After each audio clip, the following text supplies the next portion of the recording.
Wah, ini akhirnya timnas Indonesia gagal nih melaju ke Olimpiade Paris. Dan setelah kemarin malam dikalahkan oleh Guinea 1-0. Ya, pembegawan kecewa. Tapi ya gimana lagi ya, cuma segitu. Tapi itu tidak membuat pembegawan benci, apalagi marah sama timnas. Sudah berjuang mati-matian. Mereka tetap kebanggaan kita sebagai bangsa Indonesia.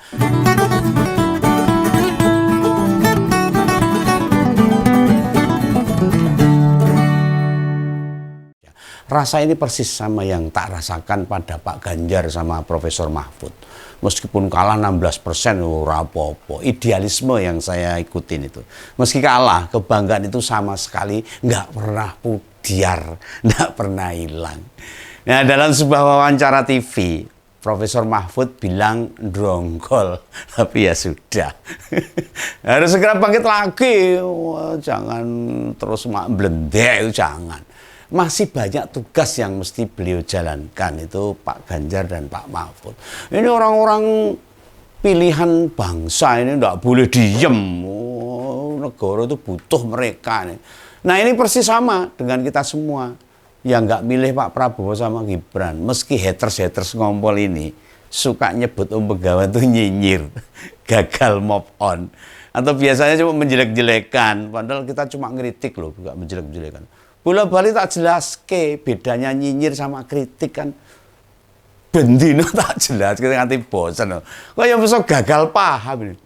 Jujur ini, aku prihatin tenan ini. Kita dikarunia telinga untuk mendengar, hati untuk merasakan, otak untuk berpikir. Mbok ya digunakan, sudah dikasih Tuhan sedemikian luar biasa, ora dinggo.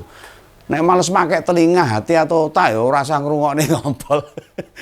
Wong Begawan ya ora rugi lho, malah do ora cetha. Lah sejak dulu sampai kapanpun Begawan tidak akan pernah punya kebencian pribadi secara individu pada siapapun, termasuk kepada Gibran yang sudah tak belani sampai sekarang ora genah.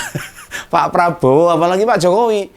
Nah, konten-konten ngompol ini itu mengkritisi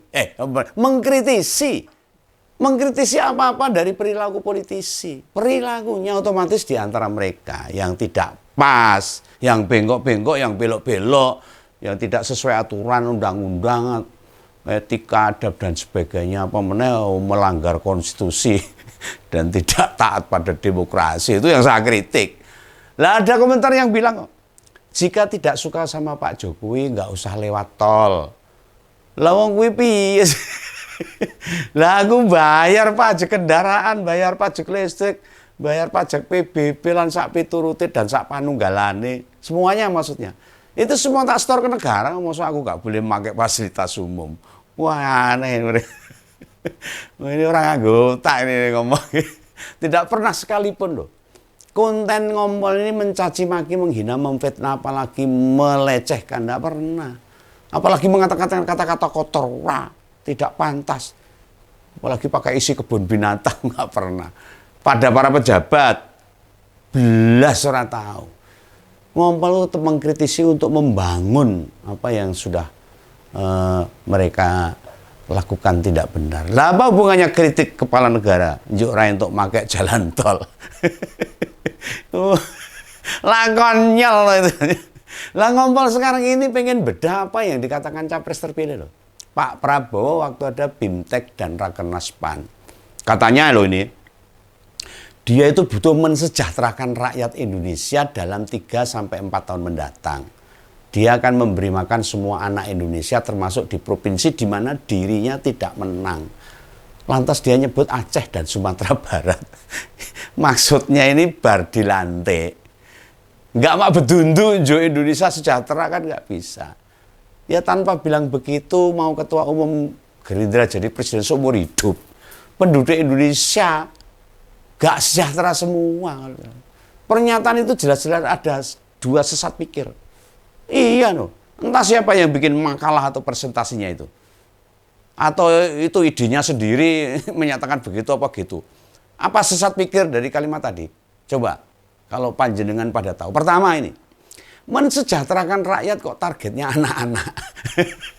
Emangnya yang tua sekarang ini semua sudah sejahtera? Atau anak-anak milenial kita nggak ada yang nganggur. Sesat pikir kedua. Indikator sejahtera kok hanya makan tok til. Gimana ceritanya ini? Lo jujur loh, pengkawan baca berita itu ya keliengan kayak bar ngombe ultraflu ngantuk. Yang ginian ini loh berbahaya banget sebenarnya. Gimana negara mau maju bila ukuran kesejahteraan hanya sebatas makan tok? Memangnya kebutuhan minimal hidup itu hanya makan. Bodoh apa-apa, yang penting warak. Wah, kocor goro ini. Lah mbok tolonglah. Yang orang-orang dekat Pak Prabowo dikasih tahu. Masa yang ginian mulai Oktober jadi presiden? Yo mak celes to hatiku nek carane gini. Pertanda madesu alias masa depan suram nek kayak gini ini. Ayo dong orang-orang cerdas cerdik pandai. Masa sih yang bakal gantiin Pak Jokowi level pembahanya sebatas itu aja. Saya dipikir mau makan gratis. Itu loh banyak mahasiswa urung kuliah di perguruan tinggi negeri karena mahal. Ora iso bayar. Ora iso jadi sarjana loh. Mau maju gimana negara? Ingat loh. Begawan wis gak ngungkit-ngungkit soal proses menangnya. Wis om dari dulu wis kliwat please. Mana TKN? Gendang disiapkan lebih matang kualitasnya. Walaupun nggak ada lagi debat capres, yang bicara di panggung dibikin yang visioner gitu loh. Yang bicara hal-hal strategis. Lah ketemu pirang perkara nih mensejahterakan rakyat ukurannya semua anak-anak Indonesia bisa makan. Apa mboke wis ra iso kasih makan itu loh. Lah sebelum dia dilantik, sekarang berapa sih anak-anak Indonesia yang nggak bisa makan sehari 3 kali? Lalu apa perkara ngasih makan itu sampai butuh 3-4 tahun? Lah konyol loh itu. Begawan nggak tahu, datanya hanya apa itu? Yang berdasar pengamatan subjektifku loh. Anggap saja misalnya ada 20% anak Indonesia yang belum makan sehari 3 kali. Masa iya? Nyukupi makan 20% anak Indonesia mesti butuh 3-4 tahun. Ini Begawan paham loh. Pendukung mereka akan bilang bila nanti yang dikasih hanya yang tidak mampu. Maka yang sudah terbiasa makan 3 kali sehari jadi iri. Wala nek sampai ada yang mikir gitu, wes do pindah negara. Utamanya bagi para orang tua ini, seandainya ada yang sudah mampu ngasih makan anaknya, yuk pengen dikasih makan sama negara juga.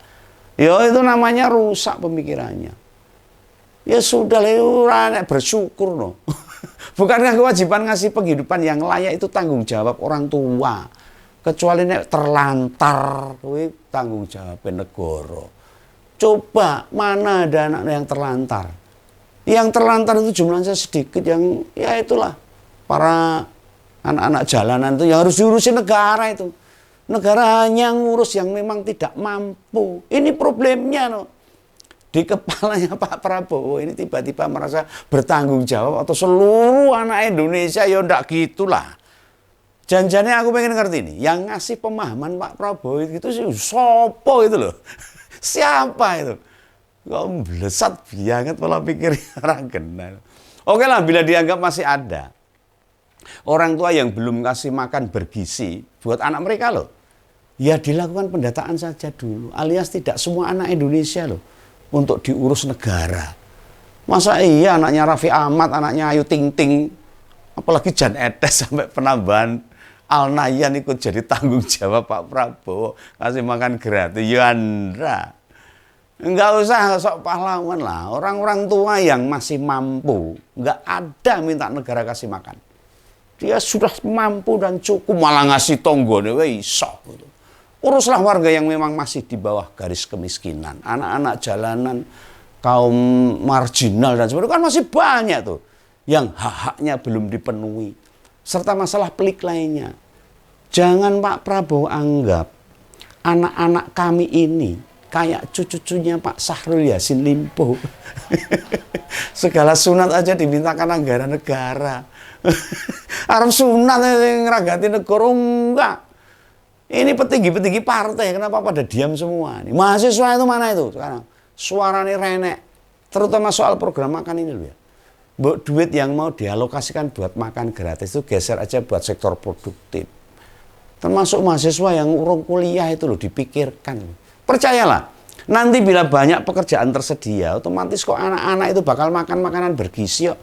Iya, Kalau orang tuanya bekerja dengan penghasilan cukup, anak-anaknya ya bergizi cukup, masa orang tua punya penghasilan banyak tinggu tanggane, ya tinggu anaknya lah. Ini Om Gambar percaya itu, memang ada warga yang kemiskinannya akut ya ada, yang kurang gizi ya monten ada, yang stunting ya ada.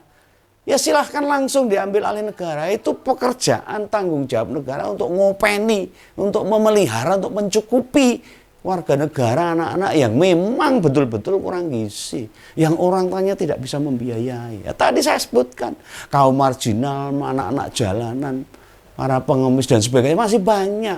Tetapi ya ora akeh banget, maksudnya semuanya. Tapi kan tidak semua begitu. Perkara beginian kok sampai disampaikan di berbagai panggung. Ya kayak tahun 70-an saja loh, masih banyak rakyat belum sejahtera itu. Ya. Apa mungkin Pak Prabowo keinget waktu dinas di Timur Timur, yang mayoritas anak yang ditemui memang kurang gizi, banyak kan gitu. Masa negara sudah 78 tahun merdeka loh, masih saja berkutat soal makan. Nah, gimana mau maju kita itu? Katanya 2045 Indonesia emas. Ya malah Indonesia cemas. Nah ini ngompol bahas beginian ini. Nah masih ada yang nyebut nyinyir Om Begawan ini. Gak bisa move on, menjelek-jelekan. Apalagi nuduh memfitnah. Wah dia memang berarti kurang gizi. Termasuk otaknya kurang gizi. Makanya gak bisa bedain. Mana kritik, mana nyinyir, mana fitnah. Yang punya pikiran begitu itu bikin kita jadi susah maju. Gak beranjak dari masalah yang lebih penting. Mangan aja yang diurusi. Orang cetok itu. Pendidikan lah diurusi, kesehatan lah diurusi, lapangan pekerjaan diurusi. Oh cuma mangan tok itu loh. Ini masukan dari Om Begawan gitu ya. Salam ngobrol, salam Begawan. Dadah.